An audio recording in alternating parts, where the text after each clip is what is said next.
Chicos, ¿cómo están? Buenas tardes.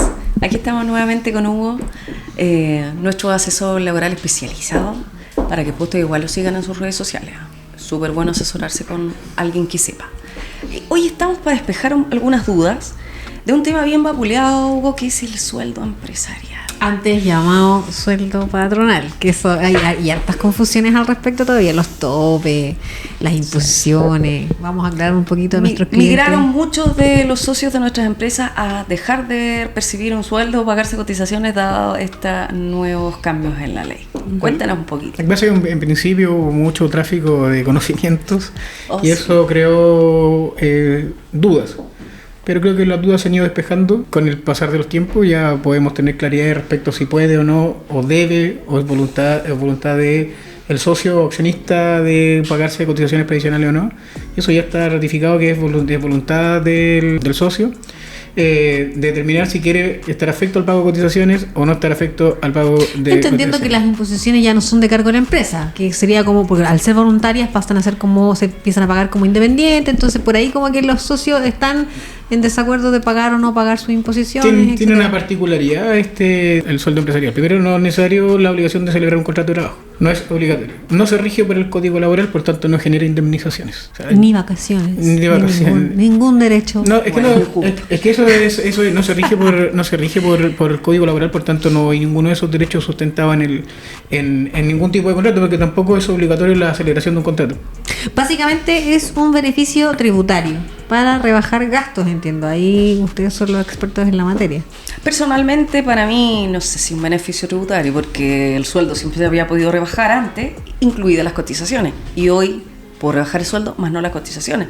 Por tanto, siento que eso también como empresa me quitó un gasto que no era menor y que era importante. Tienes que pensar que y te genera bastantes beneficios el tema de la cobertura ante accidentes laborales. Por cierto, y también convengamos en que muchos dueños de empresas, siempre hablando de las más pequeñas, obviamente, trabajamos en nuestra empresa, lo hacemos todos, como circo pobre, como se dice vulgarmente. Uno lo hace todo. Entonces, qué pena no poder obtener cada vez menos de los beneficios que sí nuestros trabajadores gozan y que podemos traspasar a ellos al final. ¿Cuándo podemos ocupar esta figura de sueldo empresarial? Entendiendo que es para los dueños, pero por ejemplo, si una sociedad tiene cinco socios. Podrían los cinco socios tener un sueldo empresarial. El único requisito es que trabajen en la empresa, es que ejerzan funciones reales dentro de la empresa. Ese es como el tips que la ley recoge, es que no sean solamente numerales en este caso los socios que estén trabajando, que sean un número, sino que sean que aporten en el giro de la empresa misma. Es decir, estos temas como ficticios no se aplica. Lo que pasa es que antiguamente era muy ficticio el tener socios que no cumplían ninguna función dentro de la empresa. O sea, que estaban, como dije anteriormente, formaban parte de un número, pero no formaban parte, no ejercían labores dentro de la empresa, y eso es la diferenciación que hoy día se hace. Es decir, yo trabajo y soy socio, tengo derecho a sueldo empresarial. Entendiendo también que el sueldo empresarial, como hablábamos, es una figura tributaria para beneficio, pero hoy en día pasa mucho que cuando tengo un sueldo empresarial, por ejemplo, para las figuras bancarias, soy un don nadie, como dicen en estricto rigor, porque no figuro como una relación laboral, no me identifica como ingreso, entonces ahí también empieza más si no ha firmado ni siquiera un contrato. Claro, entonces no. Y si no pagas cotización. Más aún. Entonces ahí ya no tenemos que evaluar principalmente cuál es el objetivo de este sueldo empresarial, si es que más que nada es gastar, es reflejar un gasto, o bien ser alguien con algún ingreso estándar o. Es que mira, eso va a depender del caso a caso. La circunstancia que necesite, en este caso, los dueños o los socios de la empresa, respecto si les conviene el retiro, les conviene el sueldo empresarial, eso ya va a ser un tema netamente tributario del que tienen que hacerse cargo, porque tienen que saber qué es lo que les beneficia más. Entiendo yo que la ley, cuando trata de decir cotizaciones previsionales, lo entiende el gran empresario. que le dice, da lo mismo si usted cotiza o no cotiza.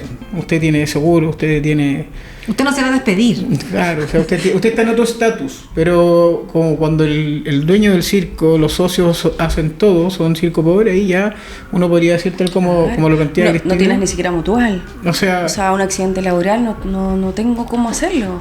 Yo por lo menos siento que el sueldo empresarial no es tan justo con estas pequeñas empresas. Tal vez para las grandes da un poco lo mismo, pero para las pequeñas empresas, para los que trabajamos en nuestros propios negocios, siento que quedó mucho en el aire. Mira, yo más que creo que hay mucho en el aire, es necesario que los dueños de la empresa, los directores, sepan atenderse con una persona que le preste servicios, que le diga cuál es lo que mejor le asienta a su giro de negocio, porque, insisto, no es para todos lo mismo, no es para todos lo que se necesita. Entonces, como no todas las empresas tienen la misma estructura, ni todas las empresas tienen la misma espalda, hay que ver el uno a uno para que el empleador pueda decirle, mira, a ti te conviene este o te conviene esto otro. Y en eso yo creo que Cristina es la que les puede ir ayudando, señalando qué es lo que más les conviene, depende del giro de la empresa. Principalmente la modificación de la ley y sacó las cotizaciones como obligatorias y también fijó parámetros respecto del sueldo empresarial en cuanto a número. No lo señaló así como cual, pero le puso el parámetro que tiene que ser de acuerdo a las utilidades de la empresa. Claro, porque antes tenía un tope. Exacto. Hoy ese tope desapareció. Exacto. Pero también habla de cierto criterio a la hora de establecer el sueldo. El monto del Exactamente, sueldo. Exacto. Porque si yo tengo una empresa que vende 3 millones de pesos, no debería poder tener un sueldo sobre 3 millones de pesos, entendiendo que necesito algo para generar el negocio. Habla de la proporcionalidad de la utilidad. Exactamente. Que sea prudente también. O sea, que sea acorde, habitualmente sea de acorde que sea el precio de mercado, que sea acorde a la utilidad. ¿Y podría pactar menos que un sueldo mínimo, por ejemplo? Por supuesto. Sí, claro. Por supuesto, yo conozco... Porque no se regula por el código. No se regula por el código laboral, no tiene mínimos. Yo conozco muchas empresas que los directores tienen sueldos bajos el sueldo mínimo, que es para, en definitiva, tratar de sacar un gasto de la empresa. Y muchas veces ni siquiera les da para el retiro, pero hacen una justificación tributaria. O sea, ni siquiera, no es que hagan el retiro, ni siquiera se les paga ese sueldo empresarial, pero tributariamente sale como que la empresa lo hizo, porque a veces no dan los números. Pasa, pero es que a eso voy. Ahí es donde debe existir un análisis, porque ¿qué saco con tener un sueldo? Vamos a poner un ejemplo de 1 millón de pesos, que al año eso significa que me estoy gastando 12 millones de pesos, que le estoy golpeando a la utilidad de mi negocio cuando es inexistente. No existe, efectivamente yo no alcanzo a sacar 1 millón de pesos, saco 500 nomás. ¿Para qué hacer eso si a lo mejor tu empresa, lo único que estás haciendo con eso es desabastecerla financieramente? Y desordenarla. Entonces, cuando después vas al banco y quieres pedir algo, tienes una empresa en pérdida durante 2-3 años, porque tienes algo que no es real. Ah, pero es que pago menos impuestos, dicen los socios. Es que no sacas nada. Tienes que analizar si efectivamente eso es conveniente o no. Yo lo que siempre trato de recomendar es apéguese lo más que pueda a la realidad. Y que sea la realidad de su negocio, de su empresa.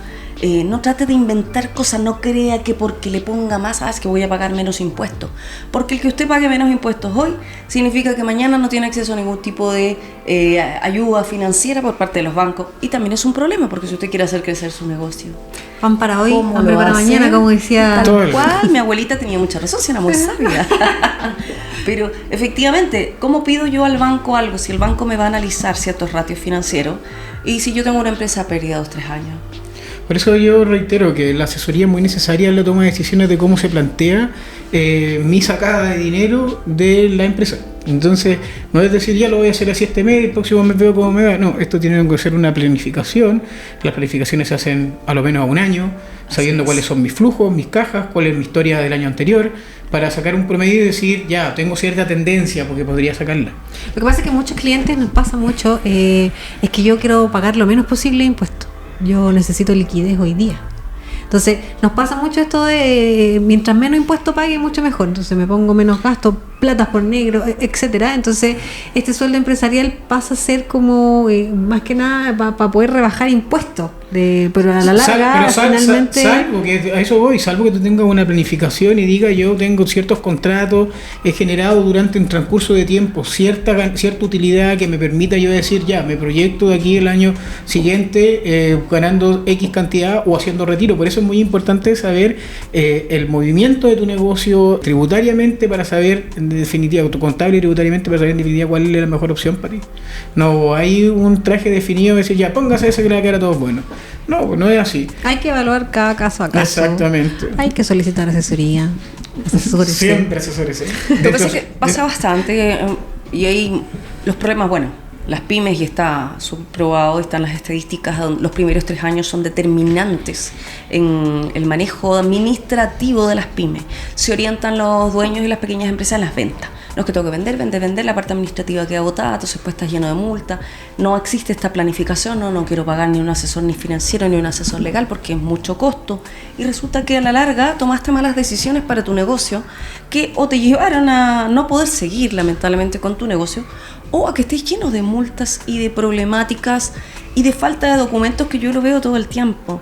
No es que no tiene, al contrario, no es que el contador no me mandó a mí, no tengo el balance, es que estamos en mayo y no me han presentado la renta. La responsabilidad del negocio es de cada uno. Totalmente. Entonces en eso yo los invito a hacerse cargo. En realidad es un negocio propiamente tal cual de su casa. Yo voy a pagar la luz, yo veo que la niña me entregue la boleta de la luz timbrada. No digo después... es que no me lo entregaron. El contador, yo le pasé la plata al contador. Lo que pasa es que este tipo de servicio que prestamos nosotros es un servicio de confianza. Entonces, claro, hay empresas que tienen estructuras creadas donde te llama después la secretaria de, oiga, me envían la documentación X, por favor, para ir haciendo el drive, o va a ir teniendo la carpeta.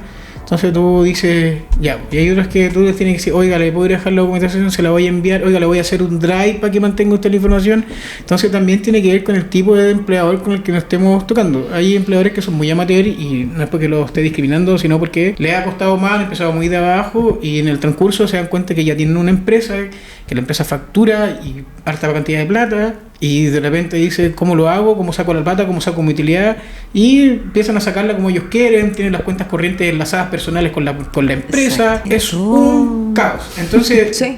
Entonces de repente empleadores que pagan las remuneraciones por la cuenta corriente de la empresa y al mes siguiente la pagan con su cuenta corriente. No es que quiero decir que eso sea negativo, pero demuestra un desorden. Porque sí, claro. Y el desorden sí es negativo. O sea, claro, porque si tú tienes la capacidad de pagar por una cuenta, pagar por otra, ¿cómo llevas tú después los números, cómo los asientas? Entonces te van creando vacíos de información que después la memoria, como es frágil, después de 8 meses que hiciste eso, no te vas a acordar porque lo hiciste, porque te falta de la cuenta corriente de la plata como se pagó. Entonces todas esas formas de administración de las empresas son muy importantes, son tan importantes para poder que una empresa progrese, tener una documentación adecuada, crear estructuras de saber, por ejemplo, llegó un trabajador, ya tenemos que al tiro pedir la identificación del trabajador, aquí está, tiene que llenarme esto, en Word, el trabajador, entonces ahí usted le coloca la FP, todo, cosa que le quede todo, el registro, y usted después eso lo traduce en el contrato y crea un protocolo de ingreso del trabajador.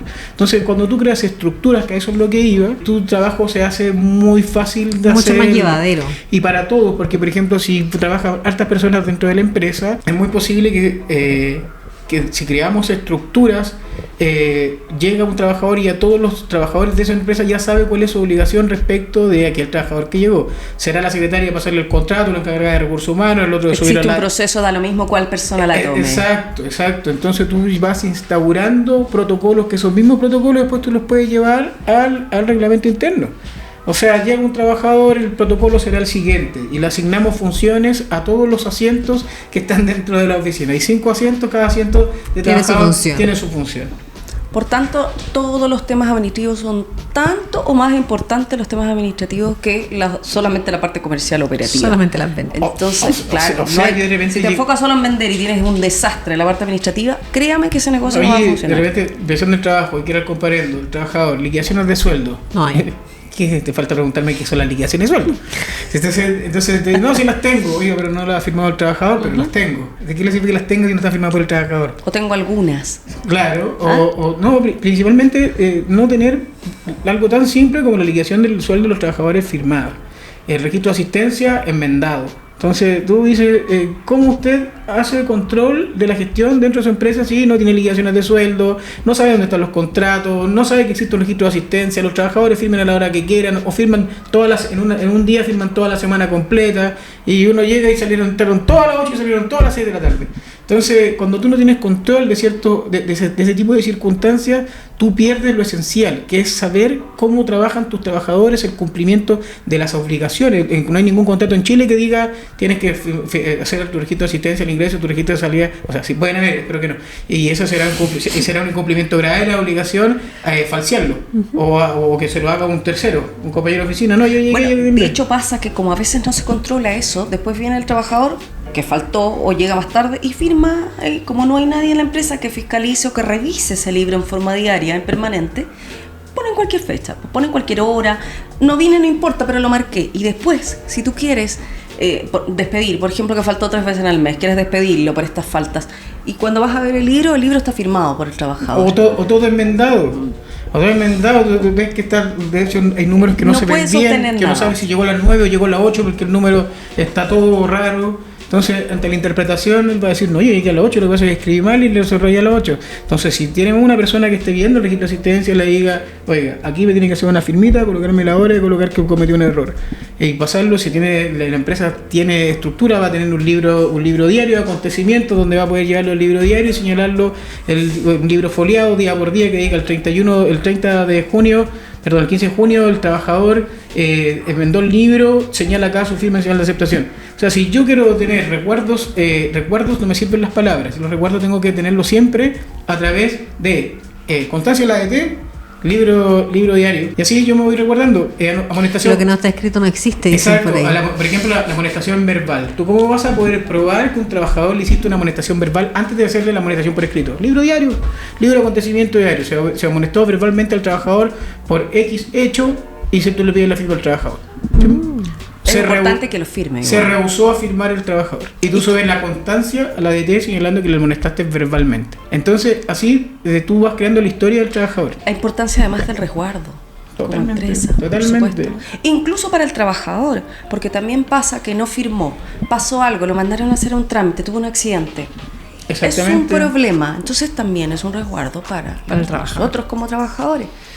Totalmente, o sea, el cumplimiento laboral, saliéndonos que teníamos del empresarial, tiene muchas responsabilidades y muchas obligaciones. Entonces, la gente dice, oiga, pero ¿cómo voy a saber hacer todo? O sea, no es responsabilidad suya hacer todo, por eso asesores, usted dedíquese a su trabajo, que un tercero que conozca el área, que sea experto en el área, que tenga pleno conocimiento, le haga tomar decisiones. De repente una mala respuesta del asesor provoca debacle gigantesca en una empresa, porque hoy día las sanciones por ciertas cosas, por ejemplo, accidentes del trabajo, son tremendas, inspección del trabajo sin UTM de inmediato. Y en la misma fiscalización te pueden colocar 200, 300 UTM por diferentes casos. O sea, por ejemplo, en un accidente laboral tú no hiciste la declaración del día, son 300 UTM. Entonces, si tú decís 300 UTM, sí señor, eso es lo que usted tiene que pagar.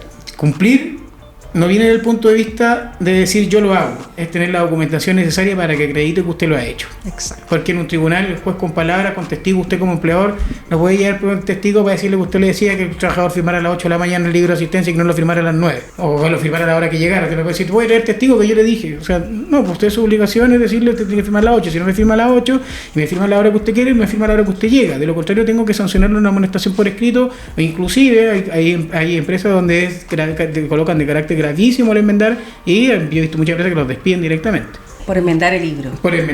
Por falsear la información. Por eso ahora se utiliza mucho la huella digital. Los métodos más electrónicos. Hoy por hoy, claro, estamos más obligados a tener métodos electrónicos que los antiguos, pero depende, claro, del trabajo, de la faena, de la obra. De la capacidad económica que tenga el empleador también para implementar este tipo de cosas. Porque del medio de trabajo también, en el sentido de que sean jornadas híbridas, jornadas presenciales, jornadas... O en terreno. Claro, tiene todo su forma, pero dentro de cómo llevar el registro de asistencia, no hay mucho más que decir que tiene que haber un registro de asistencia en el lugar de trabajo. Cualquiera sea este. Cualquiera sea, incluso hoy día se habla, por ejemplo, en En la minería, para efectos de economía de los empresarios, el trabajador sube y manda un WhatsApp del camión que tiene que utilizar, del teléfono que está dentro del camión y señala, ya estoy dentro. Es que esos son los métodos de marcación. Para las empresas más grandes, más modernas, claro, tienen métodos de GPS, geolocalización. Pero yo, por ejemplo, tengo clientes que son chiquititos y tienen su huellita, su biométrico para efectos del registro de asistencia y les funciona bien. Es importante que también sepan que este registro de asistencia tiene que estar certificado por la ADT. Hay mucha gente que toma cualquier registro de asistencia si no está certificado por la ADT, juicio parado por el trabajador. ¿Cómo puedo asegurarme que esté asegurado? Te entregan los certificados. Ya. Que a donde yo le compré el huellero. Sí. Donde yo compré el registro de asistencia biométrico, te entregan un certificado que es el certificado que señala la ADT que está. O sea, esto de pedirlo a China no corre. Porque he visto yo algunos empleadores que solicitan esto, porque hay un montón de huelleros muy baratos y tú los pides por estas páginas y te llegan por 20 mil pesos. No, en ese caso mejor quédate con el libro de asistencia. O sea, el libro de asistencia y el supervisor encima en el horario de jornada de mañana. Claro. Llegaron temprano, ya chiquillos, el libro está enmendado y uno habitualmente lo que yo hago, el supervisor tiene dentro de sus obligaciones contratar que el libro no esté enmendado y que esté conforme a cómo debiese estar, que es decir, que los trabajadores firmen su horario real y que esté preocupado de eso. ¿Algo más sobre el sueldo Yo creo empresarial? que el sueldo empresarial Solamente no para redondear el sueldo empresarial y señalar que no se rige por el Código del Trabajo, que no genera indemnizaciones, el empleador si quiere paga voluntariamente sus cotizaciones previsionales, el empresario, el accionista si quiere paga sus cotizaciones previsionales porque queda a voluntad de él. Se llama, en teoría, un beneficio tributario, aquí Cristina señala que no está en beneficio. Yo siento que retrocedimos un poquito porque yo antes podía pasar también las imposiciones, lo cual es bastante beneficioso porque si tú multiplicas, yo todo lo multiplico por 12, es un defecto de la profesión, como traslado todo a un año. Si yo obtenía, por ejemplo, 300.000 pesos en imposiciones al mes, yo estoy hablando de 3,5 millones de pesos, 3,6 millones, que yo dejé de poner en mi contabilidad como gasto, ¿me entiendes? Y mucho más si estoy prestando un servicio efectivo para mi propio negocio. Totalmente. Que lo estoy haciendo, ¿me entiendes? Uno está en la oficina muchas veces más tiempo que los propios trabajadores. En algunos casos, obviamente, no todos son iguales, No todos todos, convengamos. Uno abre y cierra el negocio. Por supuesto, y bajo esos términos pasó a ser, siento yo, a mi ver, un poquito injusto. Nosotros tuvimos una tremenda baja en el tema con nuestros clientes, porque muchos entendieron que si las imposiciones no eran costos, ¿para qué las iban a hacer? Si igual tenían que pagarlas aparte o no, o algunos simplemente dejaron de cotizarse, dejaron de percibir un sueldo, empezaron a ver retiros. Bueno, ahí la importancia donde uno revisa qué es lo que también tú como empresario buscas en el fondo financieramente, si necesitas algo bancario después con el tiempo. Y también tus necesidades de seguridad social. Exacto. Porque hay gente que tiene cubierto su seguridad social por otros lados, que trabaja en diferentes empresas, tiene diferentes sociedades. Es que se limitan a pagarse salud. Solamente. Entonces contrato un plan de salud o contrato FONASA. Seguro. Entonces me dice, ¿para qué necesito la jubilación? Y al final no voy a hacer mucho. O sea, es que si tú te vas al número de aquí no vamos a hacer mucho de la conversación, si tú tienes 100 millones de pesos en la FP hoy día, ¿cuánto te renta?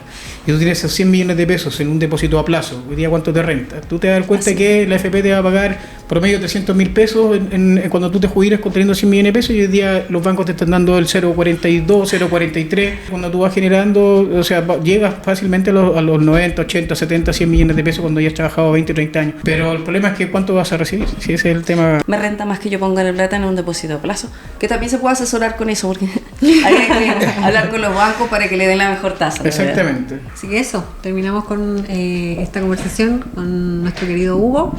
Deje sus credenciales para que lo contacten en caso de cualquier consulta. Primero que todo agradecerles, la pasé muy bien, o creo que la pasamos bien, nos reímos harto. De una conversación terminamos hablando otras. Bueno, les dejo mi contacto, www.mayeriabogados.cl y mi correo es contacto@mayeriabogados.cl. Voy a dejar mi teléfono ahí si quieren hacer más consultitas y si necesitan algún tipo de asesoría, encantado. Súper recomendado, Hugo. Y bueno, nosotros también, nuestro estudio contable está a disposición por si quieren ahondar en esta u otras informaciones. Estamos al tanto. Nosotros contamos con varios asociados del nivel de Hugo, donde podemos ayudarlos a llegar a ellos también si las dudas son otras que pasan más allá del tema contable y tributario de recursos humanos que es del día a día.